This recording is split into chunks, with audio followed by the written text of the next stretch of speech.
안녕하세요. 사랑하는 성도님. 영광의 주님이 우리와 함께 하십니다. 우리와 함께 하시는 주님을 찬양합니다. 기도합시다. 하나님 감사합니다. 오늘도 주님의 그 은혜와 사랑에 감사드립니다. 하루하루가 주님의 은혜 아니면 살아갈 수 없음을 고백합니다. 오늘도 주님께서 주실 은혜를 기대합니다.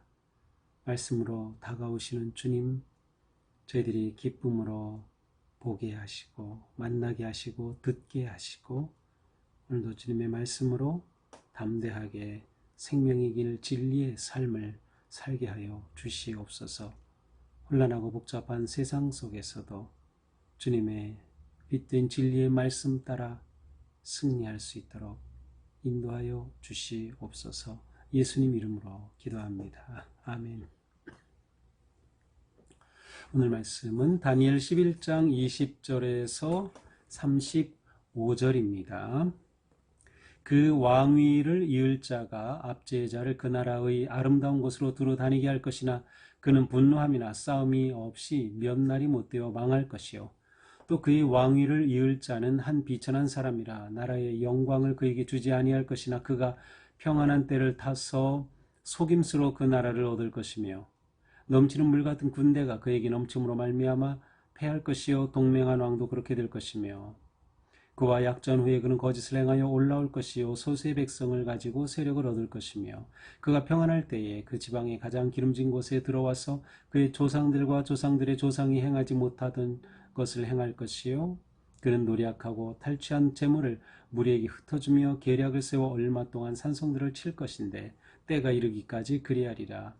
그가 그의 힘을 떨치며 용기를 다하여 큰 군대를 거느리고 남방 왕을 칠 것이요 남방 왕도 심히 크고 강한 군대를 거느리고 맞아 싸울 것이나 능히 당하지 못하리니 이는 그들이 계략을 세워 그를 침이니라. 그의 음식을 먹는 자들이 그를 멸하리니 그의 군대가 흩어질 것이요 많은 사람이 엎드러져 죽으리라. 이 두 왕이 마음에 서로 해하고자 하여 한 밥상에 앉았을 때에 거짓말을 할 것이라. 일이 형통하지 못하리니 이는 아직 때가 이르지 아니하였으므로 그 일이 이루어지지 아니할 것임이니라.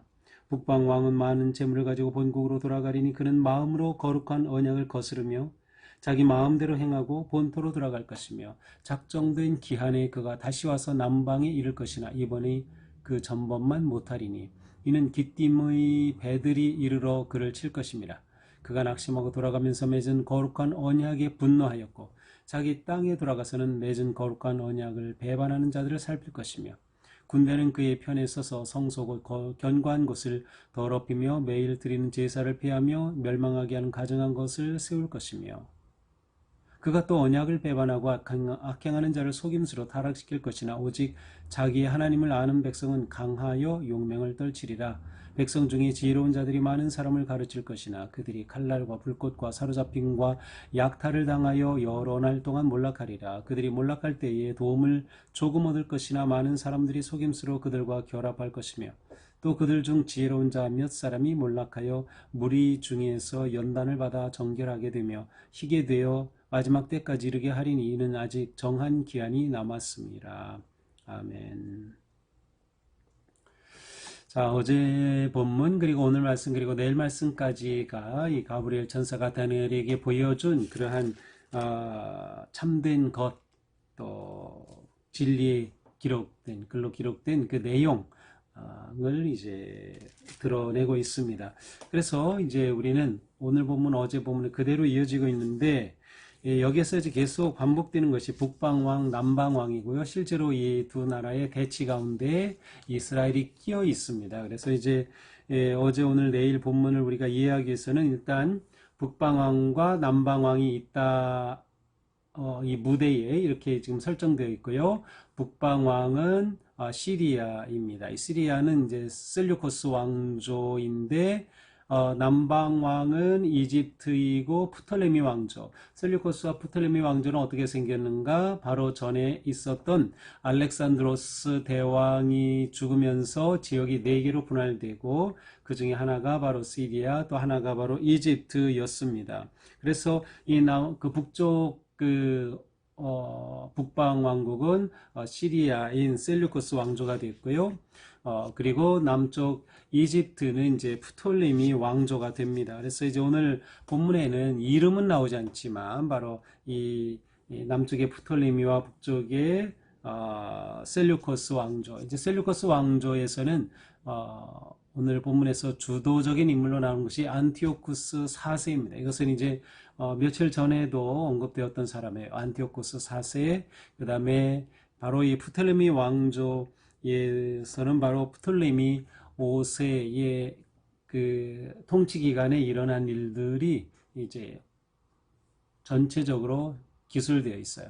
아주 간략한 것이지만 이 둘 간의 대립과 대결과 전쟁, 그리고 그 중간에 끼어 있는 이스라엘이 당한 그런 고난의 이야기가 오늘 본문에 나오고 있습니다.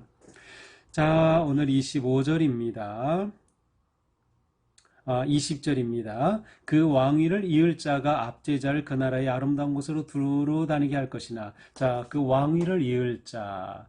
자, 어제 본문에서는 바로 그 안티오쿠스 3세가 이제 죽은 것까지 봤어요. 187년에 사망했는데 이렇게 되면서 그의 큰아들이 이제 그 왕위를 이어서 통치자가 되어요. 그래서 오늘 20절에 왕위를 이을 자는 바로 안티오쿠스 3세의 큰아들입니다. 바로 이 큰아들이 이제 왕위를 얻게 되죠. 이 큰아들은 이제 셀류코스 4세라고 불립니다. 그런데 그가 왕위를 계승한 후에 얼마 가지 않아서 재무장관에게 암살당합니다. 자, 그렇게 되면 이제 이 왕위를 다시 물려줘야 되는데 이 당시 이 시리아의 법적으로는 바로 이 셀류코스 4세의 아들에게 물려줘야 돼요. 그런데 바로 이 틈에 누가 끼어드는가 하면 셀류코스 4세의 동생이 끼어듭니다. 바로 이 동생이 안티오쿠스 4세입니다. 이 안티오쿠스 4세는 굉장히 교활한 사람이에요. 그래서 바로 이 안티오쿠스 4세는 자기 그 조카, 합법적으로 왕위를 이을 조카를 도와서 왕조를 세우는 것처럼 하다가 이 조카를 살해하고 죽이면서 자기가 왕위에 오르게 되죠. 자, 그래서 20절에 이 왕위를 이을 자, 그는 셀류코스 형이었던 셀류코스 4세이고 그는 몇 날이 못 되어 망한다. 이렇게 암살당한 거고요. 21절 그의 왕위를 이을 자는 한 비천한 사람이라. 여기서 비천한 사람이다 라고 하는 것은 비열한 사람, 변변치 못하다는 뜻이에요. 변변치 누구? 바로 안티오쿠스 4세, 셀류코스 4세 동생이었던 바로 그가 이 비천한 사람이에요. 그런데 그가 이제 이 왕위를 얻게 되죠. 어떻게 얻게 돼요? 21절에 있는 것처럼 속임수로 얻게 되죠. 이 사람은 아주 교활한 사람이었어요. 그래서 그와 함께하는 사람들은 다 그 속임수와 거짓에 넘어가게 되는 것이죠. 23절에서도 약전 후에 그는 거짓을 행하여 올라올 것이요. 온갖 거짓과 속임수로 권력을 차지하게 됩니다. 그래서 사실은 적법적으로 조카가 왕이 되어야 했지만 그가 그를 돕는 척하면서 그를 다 죽이고 자기가 이렇게 왕위에 오르게 됩니다. 그렇게 하면서 그는 마치 자기가 은혜를 베푸는 듯이 24절에 보니까 노력하고 탈취한 재물들을 사람들에게 나눠주면서 환심을 사곤 하였습니다. 하지만 이것은 24절 끝에 보니까 때가 이르기까지다. 이것이 영원하지 않다. 이렇게 하는 것도 때가 있다라고 기록되어 있어요. 자, 25절입니다. 그가 그의 힘을 떨치며 용기를 다하여 큰 군대를 거느리고 남방왕을 칠 것이요. 남방 뭐라 그래서 이집트. 북쪽에 있던 이 안티오코스 4세가 이제 이집트를 공격하려고 합니다. 그래서 이 남방 이집트로 진격을 하죠. 자, 이집트로 오려면 어떻게 되겠어요? 이스라엘 지역을 통과할 수밖에 없죠. 이렇게 해서 이집트에 오는데 이집트가 가만히 있나요? 이집트가 만반의 준비를 하죠. 그래서 25절에 보니까 남방왕도 심히 크고 강한 군대를 거느리고 맞아 싸웁니다. 그래서 전쟁이 일어나죠. 바로 시리아, 고대 시리아 전쟁입니다. 170년부터 168년까지 있었던 전쟁입니다. 이때 남방왕인 이집트의 왕은 바로 프톨레미 5세 혹은 6세, 제가 이제 역사를 잘 모르기 때문에 이제 참관 책에 보니까 한 곳에서는 5세로 나오고 한 곳에는 6세로 나오는데 저는 그냥 프톨레미 5세로 이렇게 부르겠습니다. 이 프톨레미 5세가 이 남방 이집트의 왕일 때입니다. 자, 그런데 이렇게 둘이 전쟁을 하는데 서로 완전히 이기지를 못하는 거예요. 그렇게 되면서 그 전쟁이 길어지죠. 근데 겉으로는 누가 이긴가 하면 이제 안티오코스 4세가 이깁니다. 그래서 궁극적으로 이제 안티오코스 4세가 이긴 것은 펠루시움이라는 곳에서 결국 승리를 하게 됩니다. 그런데 이 프톨레미는 피신을 갖다가 다시 이 안티오코스 4세와 협상을 하게 되면서 다시 돌아와요. 그렇게 되면서 둘이 협상하고 같은 식탁에 앉게 됩니다. 바로 그것이 몇 절입니까? 27절이에요. 이 두 왕이 서로 마음에 해하고자 하여 한밥상에 앉았을 때 서로를 어떻게 하면 잡아먹을까 하면서 한밥상 했어요. 협상을 했지만 그 속마음은 완전히 서로 다른 것을 말하고 있어요. 그래서 겉으로는 손을 잡지만 그 협상 속으로는 어떻게 할까 하는 그러한 금융한 생각들이 숨어 있었던 것이죠. 자, 이런 상황에서 무슨 일이 일어난가 하면 이 남방 이집트에서 고관들이 이게 보면 이제 26절에 먹는 자들로 되어 있는데 보통 환관, 관, 고관, 뭐 보좌관 이런 어쨌든 그 지도자들이 프톨레미에 대해 반란을 일으킵니다. 그래서 프톨레미의 동생을 왕으로 세우는 사건이 일어나요. 이렇게 되니까 이 프톨레미가 협상하면서 손잡은 안티오코스에게 4세에게 도움을 요청해요. 그렇게 돼서 안티오코스 4세가 바로 이것을 진압하기 위해서 알렉산드리아로 진격을 합니다.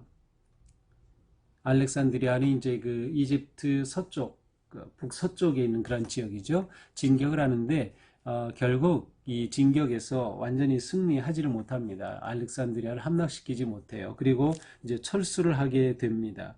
그래서 28절은 바로 그 상황이에요. 철수하면서 북방왕은 바로 안티오쿠스죠. 북방왕은 많은 재물을 가지고 이제 본국으로 돌아가게 됩니다. 그 돌아갈 때 어디를 거쳐가야 돼요? 이스라엘을 또 거쳐가야 됩니다. 그때 어떻게 합니까? 그는 마음으로 거룩한 언약을 거슬며 거룩한 언약을 거슬렀다. 하나님을 거슬렀다는 거예요. 하나님의 백성들을 거슬렀다는 거예요. 그렇게 해서 자기 마음대로 못된 짓을 하고 본국으로 돌아갑니다. 그 못된 짓은 바로 예루살렘에서 성전에 남아있는 모든 것 그래도 뭐가 가치가 있을 만한 것도 다 성전 보화를 다 가져가는 그러한 사건을 의미합니다. 자, 이렇게 된 후에 29절 기한에 작정한 기한에 그가 다시 와서 자, 안티오코스가 이렇게 후퇴해서 갔다가 다시 또 이제 남방으로 이집트로 오게 됩니다. 하여튼 이 사람들은 하는 게 전쟁밖에 없어요. 그래서 다시 남방에 이르렀지만 저번처럼 그렇게 잘 싸우지는 못합니다. 왜냐하면 30절에 기뜸의 배들이 이르러 그를 칠 것입니다. 기뜸의 배들은 이제 로마의 사절단으로 보통 설명을 하는데 이 로마에서 온 사절단 때문에 안티오코스 4세는 결국 이집트에서 철군을 철수를 하게 됩니다.